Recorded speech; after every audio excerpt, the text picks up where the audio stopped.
Malgré la fermeture des réseaux sociaux par le gouvernement, des images de l'ancien directeur de l'Agence nationale des enquêtes financières de la Guinée équatoriale, Balthazar, enchaîné et en détention policière, ont émergé alors qu'il est emmené à la prison centrale de Malabo où il restera en attendant son jugement. Père de 6 enfants, il est toujours sous enquête, accusé de corruption et de détournement de plusieurs milliards de francs CFA. Cette affaire a éclaté après la découverte de 400 enregistrements vidéo d'actes sexuels avec plusieurs femmes mariées. Après que cette histoire choquante ait fait le tour de l'Afrique et soit devenue une tendance mondiale, le gouvernement de la Guinée équatoriale a rapidement coupé l'accès à Internet dans le pays pour empêcher la diffusion des vidéos de Balthazar à l'international. Selon une source fiable, cet homme de 54 ans, marié, aurait agi ainsi depuis longtemps, et les 400 vidéos retrouvées sur son téléphone et ses autres appareils ne seraient que la pointe de l'iceberg. Il pourrait exister bien plus d'incidents non enregistrés que les vidéos trouvées. Balthazar Ngonga a également été démis de ses fonctions de directeur général de l'Agence nationale des enquêtes financières de la Guinée équatoriale et remplacé par Zinon Obiang. Depuis qu'il a ainsi terni l'image de son pays, considéré comme l'un des plus riches d'Afrique, certains craignent que Balthazar puisse être jugé et exécuté, tout comme l'ancien dirigeant. La question persiste, qui a divulgué les vidéos et comment le gouvernement n'a-t-il pas réussi à empêcher ce scandale de se répandre à l'échelle mondiale ? 400 enregistrements, bruts, sans aucune interférence. Bonjour, ici Tico pour African Glitz. La Guinée équatoriale est un petit pays situé sur la côte ouest de l'Afrique, mais c'est aussi l'un des plus grands producteurs de pétrole du continent. Depuis le début de sa production pétrolière en 1995, le pays est devenu l'un des plus grands producteurs de pétrole de l'Afrique subsaharienne. Le pays est composé de la région continentale appelée Rio Muni et de 5 îles, la plus notable étant Bioko, où se situe la capitale, Malabo. Ancienne colonie espagnole, la Guinée équatoriale possède un produit intérieur brut, PIB, de 10 milliards de dollars, ce qui en fait l'un des pays les plus riches d'Afrique. Avec un PIB par habitant de 34 865 $, le pays se distingue par rapport à sa taille de population. Cependant, malgré l'une des croissances économiques les plus rapides en Afrique et son statut de grand exportateur de pétrole, le pays fait face à des défis majeurs de pauvreté. Plus de 70% de la population vit dans la pauvreté et plus de 40% dans une pauvreté extrême, une situation largement attribuée à la corruption et aux faiblesses institutionnelles. La Guinée équatoriale est le seul pays africain ayant l'espagnol comme langue officielle et l'un des plus grands producteurs de pétrole en Afrique subsaharienne. La capitale, Malabo, se trouve sur l'île de Bioko, tandis que la majorité des terres du pays se situe sur le continent. Il n'y a pas de véritable pluralisme médiatique en Guinée équatoriale. La radio et la télévision contrôlées par le gouvernement sont les principales sources d'information. Cependant, des médias en ligne comme les blogs se sont développés ces dernières années, offrant des nouvelles qui échappent en partie au contrôle du gouvernement, ce qui pourrait expliquer pourquoi le scandale de Balthazar s'est propagé hors de leur contrôle. Le président Obiang Nguema est le dirigeant le plus ancien d'Afrique, au pouvoir depuis plus de 40 ans. En 1979, il a pris le pouvoir du président Francisco Macias Nguema, dont la gouvernance avait conduit à un exode massif et à des milliers de morts. L'ancien président fut jugé et exécuté. Le nouveau président a assoupli certaines restrictions imposées par son prédécesseur, comme l'interdiction de l'Église catholique, mais il a conservé le contrôle absolu hérité. Avec le scandale impliquant Balthazar Ebang Ngonga, ancien directeur de l'Agence nationale des enquêtes financières, le gouvernement a pris des mesures décisives. Ils ont d'abord suspendu le chef de la sécurité nationale, puis fermé l'accès à Internet dans le pays pour empêcher les citoyens de télécharger et de partager les vidéos compromettantes sur WhatsApp et d'autres plateformes de réseaux sociaux. Le lundi 4 novembre, après la diffusion de la nouvelle, le vice-président du pays, Teodoro Nguema, a annoncé sur la plateforme X que le gouvernement ordonnerait la suspension immédiate de tous les fonctionnaires ayant eu des relations sexuelles dans les bureaux des ministères, car cela constitue une violation flagrante du code de conduite et de la loi sur l'éthique publique. Le gouvernement a également donné des directives aux entreprises de télécommunications pour mettre en œuvre des mesures visant à limiter l'accès aux vidéos inappropriées. Le gouvernement a suspendu tous les fonctionnaires impliqués dans des relations sexuelles au sein des bureaux ministériels.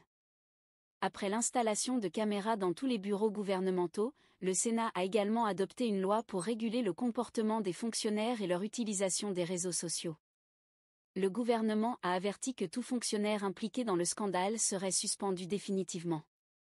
Ils ont ajouté qu'ils ne pouvaient plus continuer à voir des familles se briser à cause de ce scandale sexuel. Ce n'est pas la première fois que des vidéos compromettantes de fonctionnaires sont divulguées sur les réseaux sociaux. Cependant, la situation a pris une ampleur dramatique en raison de la visibilité et de la réputation des fonctionnaires impliqués. Selon la télévision d'État TVGE en Guinée équatoriale, les enregistrements de M. Ngonga auraient été divulgués par certains fonctionnaires inconnus après que Balthazar, plus connu sous le nom de Bello, ait été placé en détention à la célèbre prison de Black Beach à Malabo pour détournement de fonds publics. Selon une source fiable, les escapades non documentées de Balthazar s'élèveraient également à une centaine d'autres, et le gouvernement fait tout ce qu'il peut pour gérer l'humiliation qu'il a infligée au pays. Malheureusement, ils n'ont pas réussi à contrôler certaines des vidéos, et les images ont fait le tour du monde, plaçant ce pays africain peu peuplé de 1 900 000 habitants sur la carte pour de très mauvaises raisons. Né et élevé en Guinée équatoriale, Balthazar Ebang Ngonga, âgé de 54 ans, provient d'une famille aisée.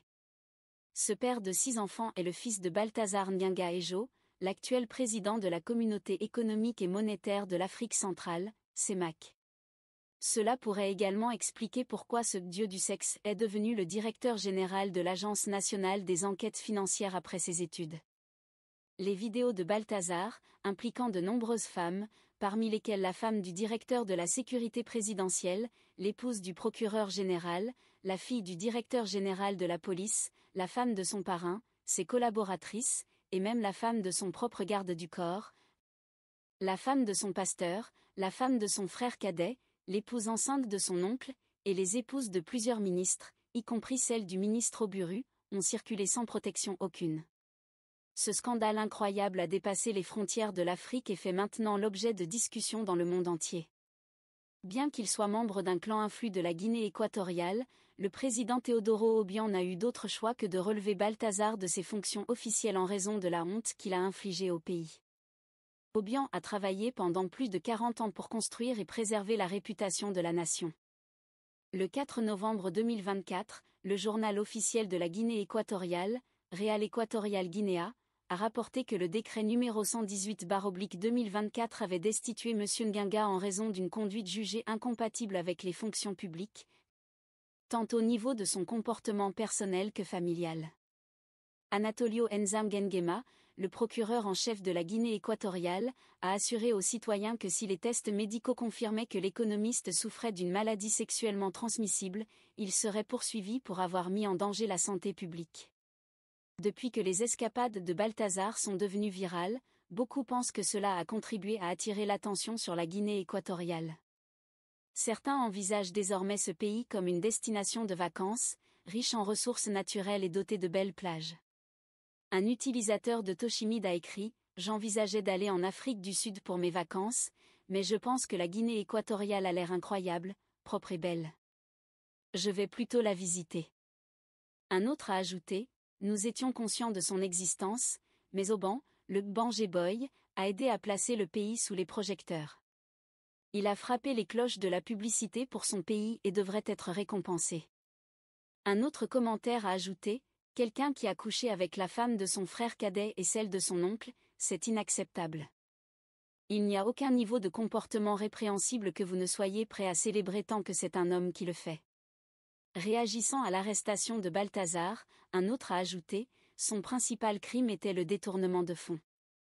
Ils enquêtaient sur ce crime lorsqu'ils ont par hasard trouvé les vidéos sur son disque dur. Je suppose qu'il utilisait l'argent pour aller avec les femmes des autres. » Un autre commentaire a ajouté « Veuillez noter qu'ils ne l'ont pas arrêté pour les vidéos qu'il a faites, mais pour le détournement de fonds. Dites-nous ce que vous pensez de l'arrestation de Balthazar. Pensez-vous que le gouvernement a finalement prouvé sa culpabilité pour fraude et détournement de fonds? Étant donné que son père est également un homme puissant dans le pays, pensez-vous que son influence pourra sauver son fils? Croyez-vous que les gouvernements de la Guinée équatoriale et son fils prennent les mesures appropriées pour stopper la diffusion des vidéos, notamment en fermant les réseaux sociaux? Partagez votre opinion dans la section des commentaires ci-dessous. Si vous avez trouvé cette vidéo informative, veuillez commenter, aimer et partager. N'oubliez pas d'appuyer sur le bouton de souscription pour être notifié à chaque fois que je publie une nouvelle vidéo pour ne rien manquer. Merci d'avoir regardé, et à la prochaine.